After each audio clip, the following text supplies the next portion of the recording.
Ah.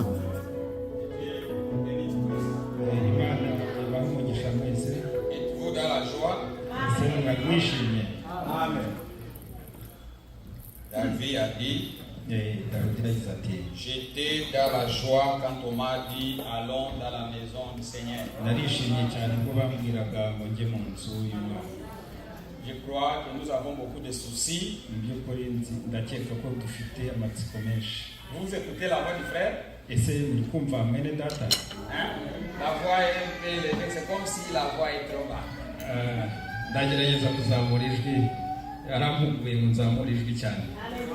Ni sawa. Sauti iko mzuri. Namumvisa neza. Ah, ok. David a dit, j'étais dans la joie quand on me dit allons dans la maison du Seigneur. S'il y a un endroit où il faut se sentir dans la joie, c'est dans la maison du Seigneur.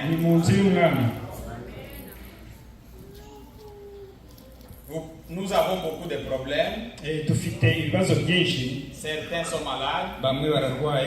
Les autres ont des difficultés, des besoins. Mais quand vous entrez dans la maison où nous rencontrons le Seigneur, il faut entrer avec la joie. C'est pourquoi l'écriture qui a été lu dans Psaume 100, dans Psaume 100, il a dit poussez vers l'Éternel des cris de joie.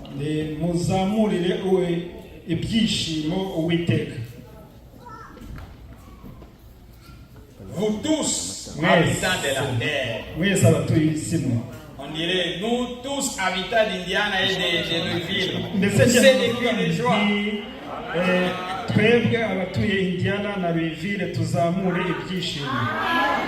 Servez l'Éternel avec joie. Nous devons servir l'Éternel avec joie. Si tu prêches, prêchez avec joie. Si tu chantes, chantez avec joie. Si vous venez nettoyer la salle, nettoyez avec joie. Si vous êtes diacre, servez avec joie. Tout ce que vous faites pour le Seigneur, faites-le avec joie. Ne soyez pas tristes quand vous servez le Seigneur. Sachez que l'Éternel est Dieu. L'Éternel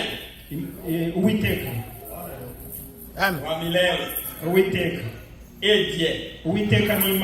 C'est-à-dire Dieu. Ça veut dire que quelqu'un qu'il faut adorer. S'il y a la personne à adorer, c'est l'Éternel. N'adorez pas quelque chose qui n'est pas éternel. L'éternel signifie quelqu'un qui vit dans l'éternité. L'éternité n'a pas de jour, n'a pas de mois, il n'y a pas winter, il n'y a pas summer, il n'y a pas hier, il n'y a pas demain, il n'y a pas 1000 ans. C'est l'absence totale du temps. Ça, c'est ce qu'on appelle l'éternité. Alors, et c'est lui qui est éternel, c'est la personne qu'il faut adorer. C'est pourquoi on a ceux qui adorent Branham. Honte. À ceux qui adorent Branham. Parce qu'il n'est pas éternel. Si nous le cherchons aujourd'hui, il n'est pas là. Mais notre Dieu est là. Combien sont-ils venus les voir aujourd'hui? Vous êtes venus voir Dieu? Que Dieu se laisse voir à vous. Chacun va voir ce qu'il est venu chercher.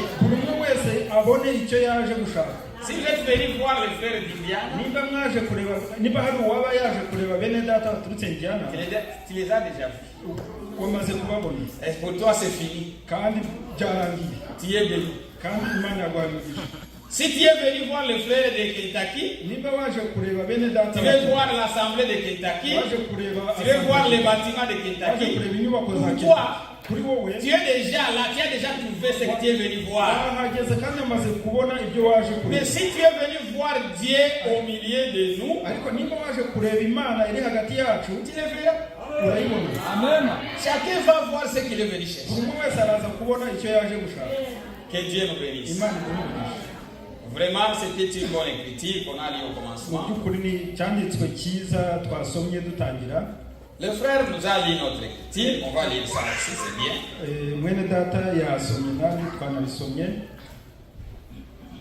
Éphésiens 4. C'est une exhortation. Le frère veut nous exhorter de vivre dans l'unité de la foi.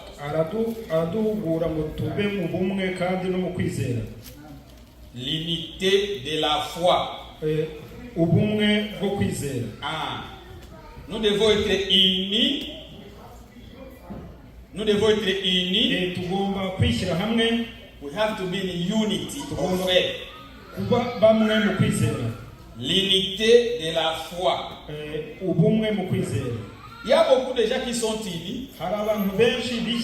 Ils sont unis dans les projets. Ils sont unis par la famille. Ils sont unis par les travaux qu'il faut. Mais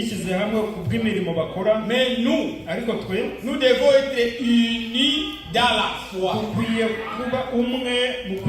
Nous devons avoir une même foi. Nous devons arriver au point d'avoir une même foi. Et c'est pourquoi Dieu a mis des ministères dans l'église.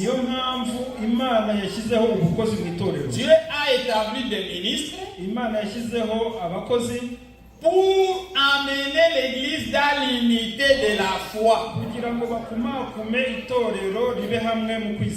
C'est pourquoi une église où il y a des différences de foi, celui-ci parle ceci, celui-ci parle une chose, l'autre parle une chose. Dans une même église, cette église-là n'avance pas et cette église va rater l'enlèvement.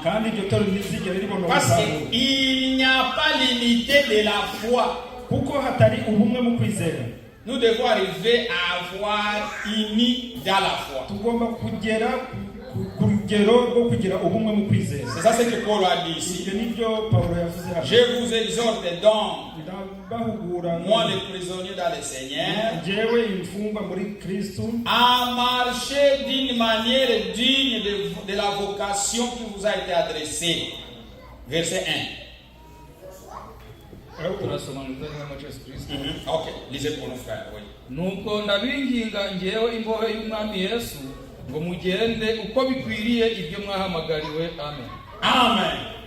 Nous devons marcher d'une manière digne de la vocation.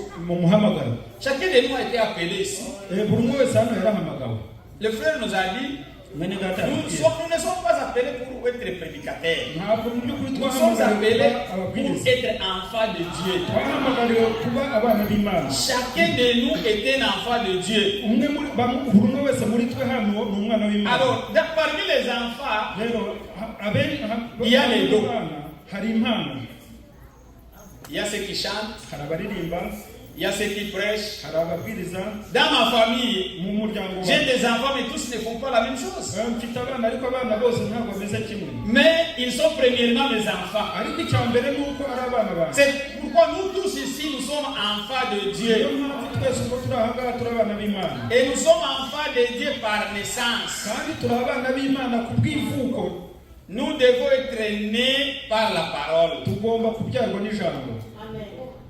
C'est pourquoi nous devons vivre une vie digne. Niyo mpamvu tugomba kubaho mu mibereho, Marcher d'une manière digne de l'évangile. tukagenda duhamanya imibereho yacu igahamanya n'ijambo ry'Imana. En toute humilité Duciye bugufi et douceur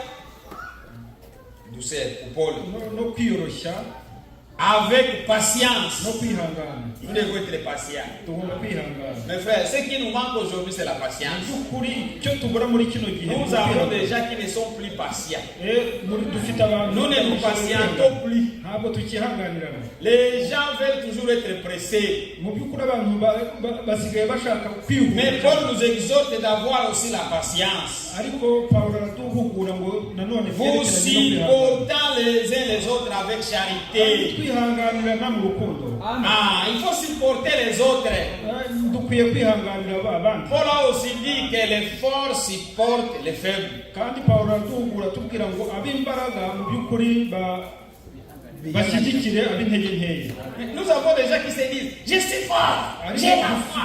Mais toi, tu ne peux pas supporter l'autre quelle foi. On ne supporte pas les biens, on supporte les mal. Si vous allez me supporter, vous allez supporter mes faiblesses. On ne supporte pas les biens. Comment est-ce que le frère est bien? Qu'est-ce que je vais supporter? On supporte les faiblesses. On supporte les gens faibles. Ils marchent très lentement. Vous les supportez. Tu les supportes premièrement parce que tu l'aimes. Là où il n'y a pas l'amour, il n'y a pas la patience. Tu ne peux pas supporter l'autre si tu ne l'aimes pas. Dans la famille, nous nous supportons parce qu'il y a l'amour. Et même dans l'église, nous devons nous supporter. Il y a des caprices, les gens ont des caprices, mais quand même on va nous supporter, quel effort. Que l'effort supporte les faibles. Il faut se supporter, mes frères, mes sœurs. Ne soyez pas trop colériques. Moi avec cette sœur, non. Moi avec ce frère-là, non. Là, c'était un signe de manque d'amour. Quand il n'y a pas d'amour, les gens ne se supportent pas.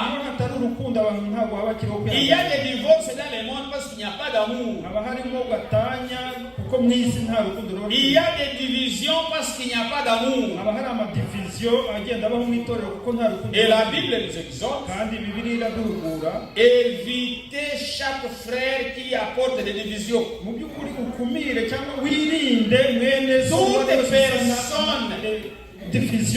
Toute personne qui cause des divisions, il faut l'éviter. Faut l'éviter. Qu'est-ce qu'est la division? C'est quelqu'un qui s'oppose à la parole. Ce n'est pas parce que quelqu'un est venu vous exhorter, vous êtes en erreur, il vous montre votre erreur, vous ne voulez pas réparer. Quand il quitte, vous dites qu'il est dans les divisions. C'est lui qui s'oppose à la vérité. C'est celui-là qui cause la division. Est-ce que ça se comprend bien? Vous avez bien compris la division. Nous sommes à Indiana. Si un frère vient nous montrer, voilà ce que vous faites. Et voilà ce qu'il dit la Bible. C'est contraire. Nous ne l'écoutons pas. Quand lui sort, il n'a pas posé la division. C'est nous qui avons posé la division parce que nous nous sommes opposés à la vérité. C'est ça la division.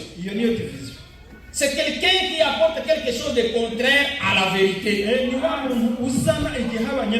De telles personnes, il faut les éviter. C'est pourquoi